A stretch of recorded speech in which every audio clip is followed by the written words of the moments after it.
Hey guys, welcome back to my channel. My name is Dylan and this is my mum. This is the first time I have my mum on the YouTube channel, so I hope you guys can enjoy the video. Today we're going to be working on a few specific areas. What would you like to work on today, Mum? I think the actual forehand on fast balls. I want my timing on that. So to work on the timing on faster balls? Yeah.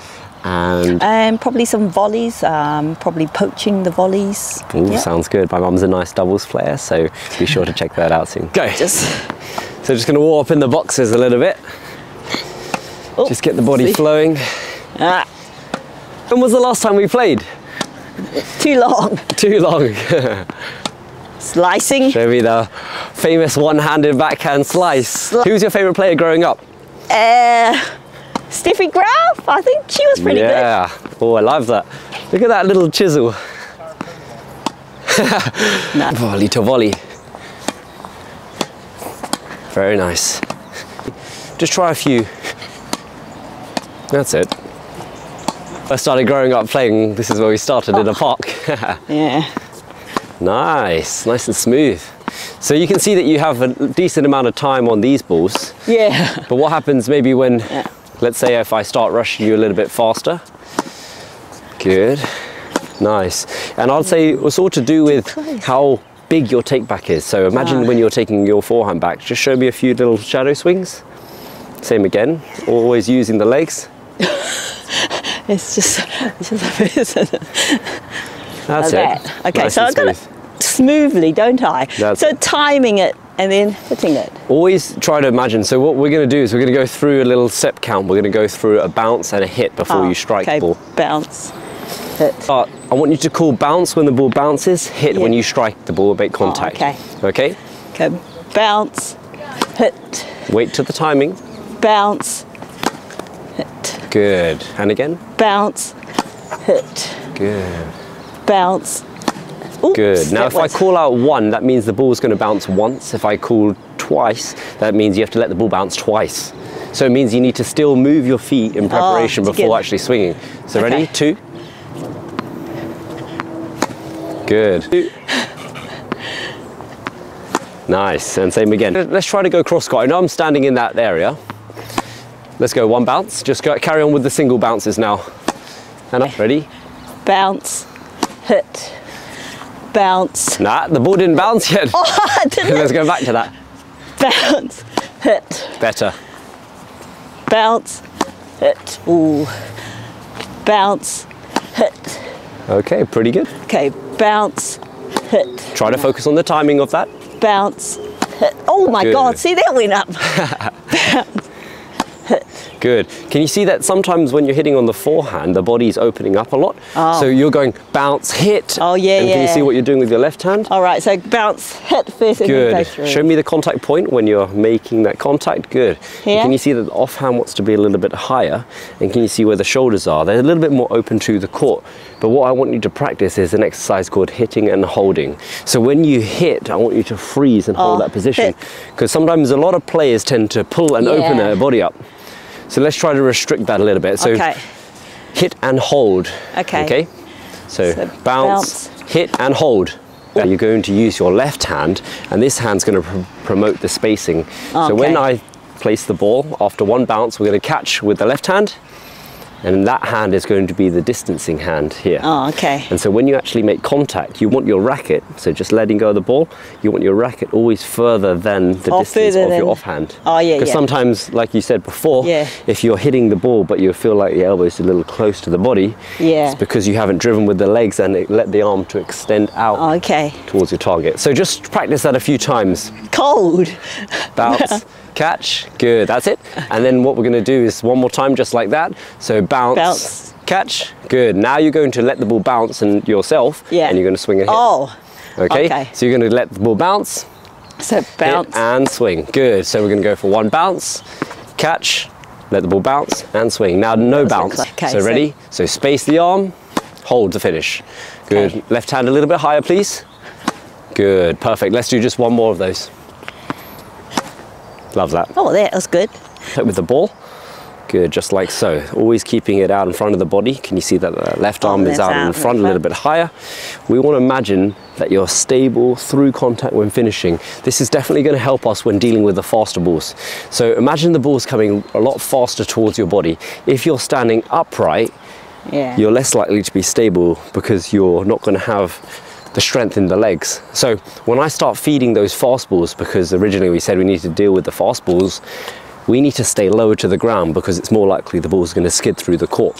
So after our little split, we're going to initiate the legs staying a little bit lower when striking through hitting and holding. So you're going to see some fast balls now, and you're going to practice that. So just shadow a few for me now. Okay. So hit and stay. Good. Excellent. Sink into the legs and stay down low. Nice. Good. Okay, with wrists. Stay down. Good. Practicing that hitting and holding. Nice, same again. Good. And what I want to see from the very beginning is that the shoulders are turned with your early prep. So then all we need to do is hit, drive, stay down. Again. Oh. Can you see how low the ball is bouncing? Yeah. So it's kind of like it's skidding through the court. We have to make sure. That's a nice one. We're at the same height of these low balls. Much better. Good. And stay down low. Excellent. Hold that stable balance. Oh. Lovely. Let's go 2 more. Very nice. And stay hold. Gotcha. I'm off too early. Oh, damn me. Can you see that we're pulling off a little bit on those? You don't want to hit and then pull. Okay. You want to hit, hold. Stay, hit, hold. Longer. Stay longer. Because you're like, woo. And again. It's getting dark. Ready. Stay down. Come on, stay, hit and turn. So load, rotate, that's it. Good, that's better, that's better. Load, nice. Load to rotate. Good, and step in, step in. Nice, good job. What we want to focus on is when we're poaching, we're not trying to step across laterally. We're trying to cut the angle off diagonal. So if we're splitting, we're stepping out with that left leg first and then stepping in with the right leg. So come a little bit closer. Let's try a few. Step out. Nice. Look at you, already a pro at this. Ready to poach. I know you love to poach in doubles. Excellent, that's it. Something in particular you're trying to think about, like where you're aiming or what you're trying to do with the ball?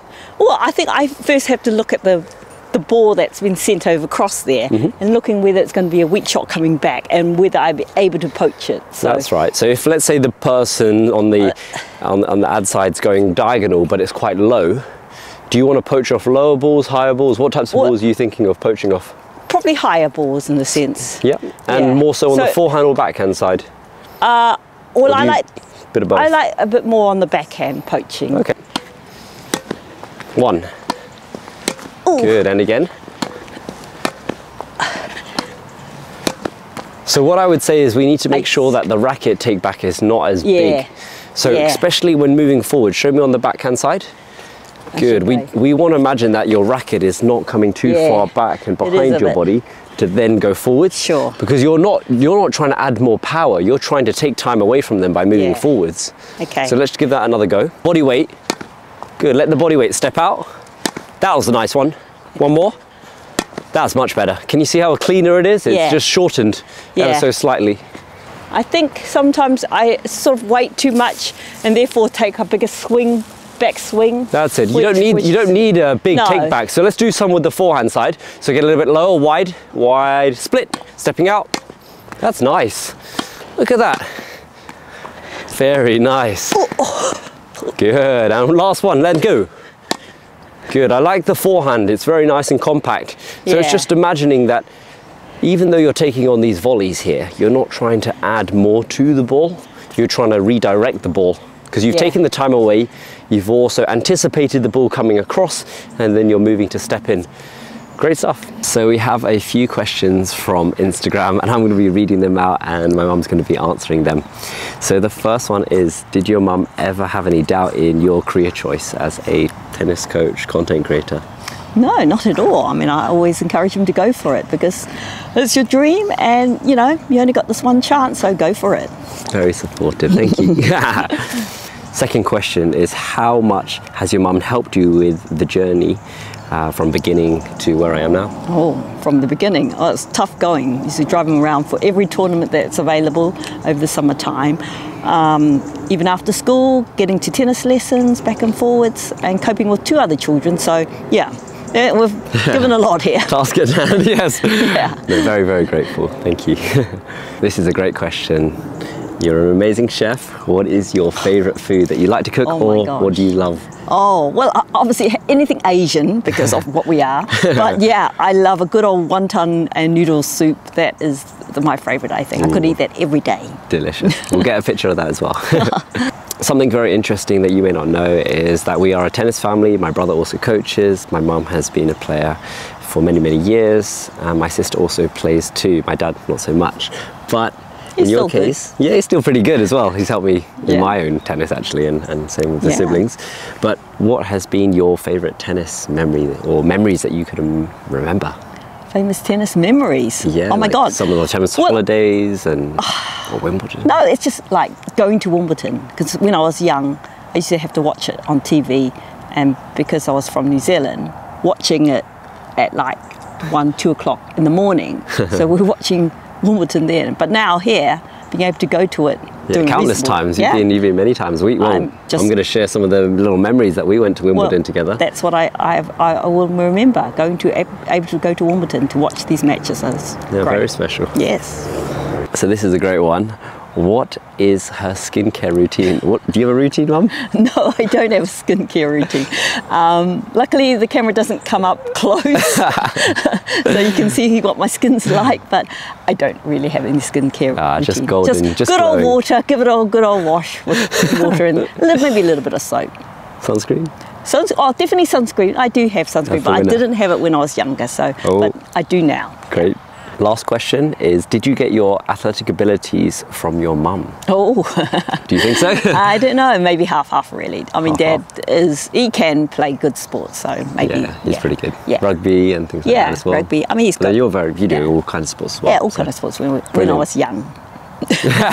Still young. It's getting a little bit dark here in London. The weather's been raining today, but I hope you guys enjoyed the video with my mum, and stay tuned for more videos to come. Be sure to subscribe and check out my other future videos. Great. Thanks, Dylan. Take care. Bye.